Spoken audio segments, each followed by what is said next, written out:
আসসালামু আলাইকুম দর্শক, এখন আমরা আছি একটা সিমের আদর্শ জমিতে। আর আমাদের সাথে আছেন আদর্শ সিম চাষি আলিম ভাই। আজকে আমরা আলিম ভাইয়ের কাছ থেকে সিম চাষ সম্পর্কে বিস্তারিত জানবো।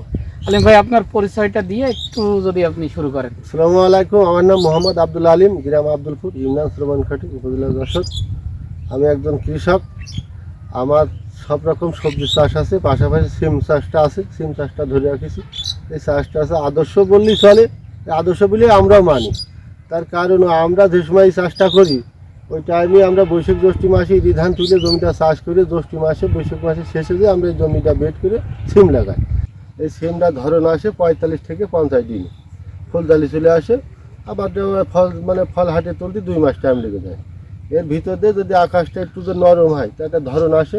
এই ধরন আসে ধাপে ধাপে, একবার একটা ধরন আসে না, একটা ধরন আসলে তাতে দেখা আসছে আমার 2 ভাঙায় যদি ভালো ধরে যায় তাহলে 15 মন হয়, 12 মন হয়, 12 মন শিওর হয় যদি একটা ধরন ভালো ধরন পাওয়া যায়। কতটুকু জমিতে? 12 মণ? 1 বিঘা জমিতে 33 শতক। হ্যাঁ, 12 মন। প্রথম ভাঙা 3 মন হলো, তারপর 4 মন, 5 মন, এইভাবে ধাপে ধাপে সিমটা হয়। এটা আছে অতিরিক্ত তাপ হলে এই ফুলগুলো ঝরে যায়। তেল পাউডারের কোনো কাজ হয় না, বাই করা যায়, তাপে ঝরে যায়। এর দরকার একটু হালকা ঠান্ডা পরিবেশে আসলে সিমটা খুব ধরে। যদি বৃষ্টি হয় সেক্ষেত্রে অতিরিক্ত বৃষ্টি হলে ফুলটা ঝরে যায়, ফুলগুলো ঝরে যায়। গরম এবং বৃষ্টি দুইটাতেই ফুলটা ক্ষতি নষ্ট হয়ে হয়, যায়। দুইটা থেকে আমাদের ক্ষতি হয়। আর যদি আকাশ একটু মেঘলা থাকে, আকাশ নিম্নচাপ থাকে, 20 পানি হয়, তাহলে সিম খুব ধরে। ওই সময়টা একটু যদি আকাশ ক্লিয়ার পাওয়া যায়, যদি স্প্রে করা যায়, বুঝতে পারলেন, তাহলে সিম খুব জালি পড়লে ওই সময় বাজার ব্যবস্থা ভালো থাকে। আর বাজার ব্যবস্থা ভালো থাকার কারণে আমাদের ওই টাইমে এই টাকাটা খুব মূল্যবান হয়ে যায়। কেমন দামে কেজি প্রতি কত টাকা? এখন প্রথম একটা ধাপ আমাদের যখন ওঠে, এখন মনে করেন যে 1 বিঘা ভুঁইতে আমার হয়তো 50 কেজি বা 100 কেজি সিম হইলো, বাজার ব্যবস্থা 140 টাকা, 120 টাকা, 100 কেজি, 150 টাকা, মানে বাজারে প্রায় নির্ভর করে। সেটা তো আমরা ঠিক করতে এখন দেখা আছে আমার সিম মাছ 10 মন হয়েছে হাটে 90 টাকা কেজি, তার আগের হাটে বেশি 130 টাকা। এটা আছে আমাদের বাজার ব্যবস্থা উঠানামা করে। এটা আমরা ধরে রাখতে পারি না বা আমাদের সেইভাবে তো 33 শতক জমিতে আপনার এ পর্যন্ত কি পরিমাণ টাকার সিম বিক্রি করতে পারছেন? 33 শতক জমিতে বছরে অতিরিক্ত বৃষ্টির কারণে তেমন একটা বেচা কিনা হয়নি, তবু আমার 60-65 হাজার টাকা বেচা কিনা হয়েছে। আর এখন যে সিজনটা আছে পুরো ঠান্ডা সিজন, এখন আর একটা মাস বেচতে পারলে তার 50,000 টাকা বেচা কিনা হবে আর কি। মানে 33 শতকে 60,000 টাকার বিক্রি করেছেন, আর 50,000 আর টাকা 50 বেচা কিনা। এখন মনে করেন 1,10,000। 1,10,000, হ্যাঁ, খরচ হয়েছে কত টাকার আপনার? খরচ আবার সে বুঝি মনে করেন যে প্রথম বান দিতেই 20,000 টাকা খরচ হয়। 20,000 হ্যাঁ, টাকা টাল দিতে হয়। প্রথমে জমিটা বান দিয়ে কমপ্লিট করে আসতে 20,000 টাকা খরচ হয়, কারণ এখন জিনিসের দাম বেশি। সুতো লিভার, একটা লিভার 500 টাকা। তারপরে সে বুঝতে মনে করেন যে 60-65 হাজার টাকা খরচ হয়। আর তার বিপরীত কথা আছে এই যে আবাদটা একটু কপালে বেশি হয়। সিমটা আসলে খুব সহনশীলী আবাদ। আর আদর্শ বললেই চলে, কারণ ওই ওয়ান টাইমে আমাদের যে আসলে সিমটা হয়, এই টাকাটা আমাদের প্রয়োজনীয় কাজ মনে করেন অন্যান্য ভুঁইতে আমরা কপির সিজনে যাই বা আমাদের এই আমন ধান এইসব ভুঁইতে খেতে যে টাকা লাগে, ওই টাইমে আমরা 7 দিন অন্তর সিমটা বেচা কিনা হয়। যদি আমার 10,000 টাকা বেচা কিনা হয় 12,000 টাকা সপ্তাহে, তাহলে আমার এই জায়গাটা মনে করেন 2,000 টাকা খরচ আছে, 10,000 টাকা আমি অন্য কাজে ব্যয় করি। এই 10,000 টাকা যেমন আমন ধানে, আমার কপি ভুঁই, পটলে ভুঁই, সব মোট মাঠটা আমি ঠেকাতে পারি যদি ওইটা আমি ভালো একটু বেচা কিনা। এই জন্য এর আদর্শ বলেই আমরা গণ্য করি। আর আদর্শ বলে আমরা সেভাবে ফেলি না, এটা মেনে রাখি, চাষটা ধরে রাখি। টোটাল আপনার যদি টাল দিতে 20,000 টাকা খরচ হয়, মানে পুরা চাষ কমপ্লিট করতে মনে করেন কীটনাশক, লেবার, বীজ, সার সবকিছু দিয়ে কেমন টাকা? আমার এভারেজ আছে 65 থেকে 70-এর ভিতরে অল কমপ্লিট হয়ে যায়। 65 থেকে 70, মানে পুরো টোটাল কমপ্লিট। টোটাল মানে জ্যৈষ্ঠ মাসের থেকে আমার ভুঁই নাঙল দিয়ে বেড করে লিভার দিয়ে বেড করার থেকে, আর আমি মাঘ মাসে দাম পড়ে যায়, মাঘ মাসে ভেঙে ফেলি। ভেঙে জমিটা আমি আবার ইরি ধান করি। আচ্ছা, এই জমিতে এই যে টালটা, এই টালে অন্য কোনো আবাদ করা যায় না? তাহলে অন্য আবাদ বলতে পটল করলে করা যায়, তার ভিতরে আমরা ভেঙে দিয়ে ইরি ধান করি। জমিটা ভুঁই পাকালি জমিটা রোগ মুক্ত হয়ে যায়। এই যে পাতা পুড়ে মাটিতে এটা সার হয়, ইউরিয়ার ঘাটতি কম হয়, ঘাটতি কম লাগে। আর ওই টাইমে আমরা বাড়িতে কিছু আছে গোবর সার ছড়াই দিই, যে জমিটা চাষ করে পাকায়, জমিটা চাষ করি, জমিটা মানে উর্বর শক্তি ফিরে আসে। এই জমিতে অল্প সারে আমার ইরি ধান হয়, 28 মণ করে ধান হয়। আচ্ছা, তার মানে আপনার যে আর্থিকভাবে যে লাভবান হচ্ছেন তার বাইরে সিমের এই পাতা পড়ে আপনার জমিতে নাইট্রোজেনের পরিমাণ বাড়াচ্ছে, জৈব সারের কাজ হচ্ছে। আচ্ছা, এখন আপনি বলেন যে এই যে জাতটা, এই জাতটা কি জাত? এই জাতটা আমাদের আমরা গেলে হয়ে ধরে আমরা নাম জানি রূপবান। তা আমাদের এখন স্থানীয় যে বা কৃষি অফিসাররা তারা এসে দেখে এটা বলে ইপসা টু।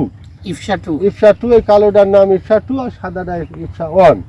আচ্ছা, এটা এইগুলো জানি। আর আমরা সাদাটার নাম দিয়েছি রহিম, আর এটা আছে রূপবান। এটা আমাদের বাজার ঘাটে বাজার ব্যবস্থায় এটা এই নামটা প্রচলিত। আমরা হাটে গেলি যে রূপবান আর রহিম বলি, সাদাটা রহিম আর এটা আছে রূপবান। তা আমাদের এখন যে স্যারেরা আসে তারা বলছে এটা আপনাদের ভুল, এটার নাম হচ্ছে ইপসা ওয়ান, ওইটা হচ্ছে ইপসা টু, এটা জাতীয় নামকরণ আছে এই। আচ্ছা, এখন একটু বলেন যারা সিম চাষ করতে চায়, নতুন চাষি, তাদের সম্পর্কে সিম চাষ করতে গেলে আপনার পরামর্শগুলো কোনগুলো, যেগুলো মান্য না করলে সিম চাষে সে লাভবান হতে পারবে না? তারা নতুন যে এখন নতুন প্রজন্মে যে আমাদের ছেলেরা বা যারা আছে দেশে এখন বর্তমানে আমাদের সংসারে গ্রামগঞ্জে যারা আছে, যারা চাষ করি প্রকৃতি, যে আমরা না মাঠে একটু চাষ করি, বাপের 5 বিঘা জমি আছে, 1 বিঘা আছে, আমরা একটু সিম করি, পটল করি, বেগুন করি, সব কিছু চাষে পরে আসি। তারা যদি চাষটা করে, যে চাষটা মনে করেন এতে কোনো ভয়ের কোনো কারণ না। যে জমিটা মেন লাগবে তার সাহস, তার যদি মনোবল থাকে, সাহস থাকে, তাহলে আবাদে কিছু না। আর মনোবল যদি হারায় যায় যে না এ করা যাবে না, এতে কষ্ট করে ঝামেলার কাজ করবো না, অন্য চাষ করবো, তাহলে তো হবে না। যদি মনে করে যে না আমি 1 বিঘা চাষ করি, বা যারা সিমের চাষ করি তাদের কাছে কিছু পরামর্শ নিই, তা আমরা পরামর্শ দেবো, কোনো সমস্যা না। সে চাষ করে যদি উন্নতি হয় তাতে আমাদের কোনো ক্ষতি নেই। মানে কোন কোন বিষয়গুলো অবশ্যই তার মানতে হবে, মানে সিম চাষ তার করতে গেলে? মানতে হবে যে প্রথম তার জমিটা বেড করা জানতে হবে, যেটা যে আমরা 5 হাতে বা 4.5 হাতে বেড করি, 5 হাতে বেড করি, আমরা 3 হাতে বান করি, 2 হাতে আমরা খোল রাখি, আমরা 2 হাত খোল রাখি যাতায়াতের জন্য, যাতে এই বানের সাথে ওই বানে আমাদের ঘাসা লেগে বান না ভাঙে। আর আমরা 3 হাত হয়তো মাছারি করি, 3 হাত 4 আঙুল থেকে মাছা থাকে। এবার আমরা 2 হাত পর পর বা 1.5 হাত পর পর একটা মান্ডা করা হয়, সেখানে 3টে করে বীজ রোপণ করা হয়। সেই বীজগুলো কাটি পুঁতে তুলে দেওয়া হয়, গাছগুলো যখন 2 হাত হয়ে যায় তখন আমাদের খুঁটো নিয়ে আসে, সুতো নিয়ে আসে, লিভার নিয়ে আসে, আমাদের বান দিয়ে দিতে হবে। বানটা দিলে ওই গাছের ডাকাটা মরবে না, এই হবে না, দিয়ে ওই লতাটা জড়াই দিতে হবে বান। জড়াই দিলে তার মতন সে বানটা জুড়ে নেয়। সিমির লতা যখন ওই বানে দেওয়া আছে তখন তার মতন সে জুড়ে নিচ্ছে। নেওয়ার ফলে কী আসছে, ওই গাছেতে গিট হয়ে আমাদের ফুল চলে আসছে। ফুল আসলে এখন এর আছে একটা বায়ার কোম্পানি নাটিভো পাউডার আছে, এটি স্প্রে করতে হয়। এটি স্প্রে করলে গিরেগুলো ঘন থাকে, ফুল জালি আসে। এটি কোনো আছে যে না কীটনাশক না। আর আমরা এমনি সাধারণত কীটনাশকভাবে দেওয়া হয়, মনে করে আছে যে ওই গন্ধ তেলটা, যাতে মাছিটি সাদা মাছিটি এগুলো ক্ষতি না করে, গন্ধ তেল বেশি দেওয়া হয় যাতে গুঁড়ো পোকাটা ওদের ক্ষতি না। সেটা কি দেন? কি সেটা আছে মনে করেন যে ওই সেনকাপ আছে, বা আছে আর একটা তেল আছে, তেলটা একটা কাপ তেল আছে, ফেন্সিড আছে, এসব হলো নর্মাল তেল। এসব তেলে আমাদের কোনো পার্শ্বপ্রতিক্রিয়া ক্ষতি হয় না। আর তারপরে এর পাশাপাশি যে আমরা যেদিন সিম উঠাই সেই দিনকে স্প্রে করি, সিম উঠানোর পরে স্প্রে করি, যাতে এই 7 দিন 8 দিন 10 দিন পরে আমরা সিম তুলি, এই 7-8 দিনের ভিতরে তেলের অ্যাকশনটা নষ্ট হয়ে যায়। কারণে ওর যে রেসিডুয়াল ইফেক্ট সেটা হ্যাঁ, দেওয়ার সেটা পরে দিয়ে- আপনারা হ্যাঁ। এই করেন। এটি তেমন একটা দামি কোনো কড়া তেল চলে না, তার দামি তেল দিলে ফুলগুলো সব ঝরে যাবে, এলেই ডাটা হয়ে যাবে। এই কারণে আর মানুষের স্বাস্থ্যেরও ক্ষতি হবে, মানুষের স্বাস্থ্যের ক্ষতি হবে। এতে দামি তেল চলে না, এতে তেল চলে নর্মাল তেল। নরমাল। এটি বেশি ক্ষতি করে, জাপ পোকায়, সাদা মাছি, হলুদ মাছি, এসব মাছিগুলো ক্ষতি করে। তো এখন আমরা নতুন করে এখন এলোবোর্ডের সন্ধান পাইছি, এলোবোর্ডগুলো আমরা ব্যবহার করবো, সেগুলো নিয়ে আসা হয়েছে। এখন এটা বড় করে খুঁটো দিতে, এটা বেঁধে দিতে হবে। ঠিক আছে ভাই, অনেক ধন্যবাদ, অনেক আপনার সময় দিলেন। ধন্যবাদ। আসসালামু আলাইকুম। ওয়ালাইকুম।